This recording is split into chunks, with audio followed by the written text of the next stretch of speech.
2025 June ആദ്യവാരം ഗ്രഹങ്ങളുടെ സ്ഥാനചലനങ്ങൾ വ്യക്തികളുടെ ജീവിതത്തിൽ കാര്യമായ സ്വാധീനം ചെലുത്തും. ഈ ആഴ്ചയിലെ പ്രധാന ഗ്രഹസ്ഥിതികളും അവയുടെ പൊതുവായ ഫലങ്ങളും നോക്കാം. സൂര്യൻ ആഴ്ചയിൽ ഇടവൻ രാശിയിൽ സഞ്ചരിക്കുന്നു. ഇടവൻ രാശി സ്ഥിരതയും പ്രായോഗികതയും ഊർജ്ജസ്വലതയും നൽകുന്ന രാശിയാണ്. സൂര്യൻ്റെ ഈ സ്ഥാനം പൊതുവെ വ്യക്തിഗത ആത്മവിശ്വാസത്തെയും നേതൃഗുണങ്ങളെയും ശക്തിപ്പെടുത്തും. ഇത് കാര്യങ്ങൾ സ്ഥിരതയോടും ഉറച്ച തീരുമാനങ്ങളോടും മുന്നോട്ട് കൊണ്ടുപോകാൻ സഹായിക്കും.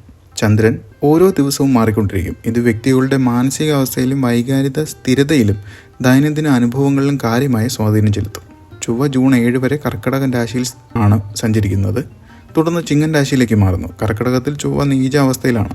ഇത് ഊർജ്ജക്കുറവിനും തീരുമാനമെടുക്കുന്ന ആശയക്കുഴപ്പങ്ങൾക്ക് കാരണമാകും. എന്നാൽ ജൂൺ 7 ചിങ്ങൻ രാശിയിലേക്ക് മാറുന്നത് ഊർജ്ജത്തിലും പ്രവർത്തനത്തിലും ഒരു പ്രധാന മാറ്റം കൊണ്ടുവരും. ബുധൻ ജൂൺ 6 വരെ ഇടവൻ രാശിയിൽ തുടരുകയാണ്. തുടർന്ന് മിഥുനൻ രാശിയിലേക്ക് പ്രവേശിക്കുന്നു. ബുധൻ സ്വന്തം രാശിയായ മിഥുനത്തിലേക്ക് മാറുന്നത് ആശയവിനിമയത്തിനും ബുദ്ധിപരമായ കാര്യങ്ങൾക്കും വലിയ ഉണർവ് നൽകും. ഇത് സംസാരത്തിൽ വ്യക്തതയും തീരുമാനമെടുക്കുന്നതിൽ വേഗതയും കൊണ്ടുവരും. എന്നാൽ ജൂൺ 8 വരെ ബുധന് മൗഢ്യമാണ്. അതിനാൽ ഈ ആഴ്ചയുടെ ആദ്യ പകുതിയിൽ ആശയവിനിമയത്തിൽ ചില കുഴപ്പങ്ങളോ കാലതാമസമോ ഉണ്ടാകാം. ഇത് പ്രധാന തീരുമാനങ്ങൾ എടുക്കുന്നതിൽ ശ്രദ്ധ ആവശ്യപ്പെടുന്നുണ്ട്. വ്യാഴം ഈ മാസം മുഴുവൻ മിഥുനൻ രാശിയിൽ തുടരുന്നു.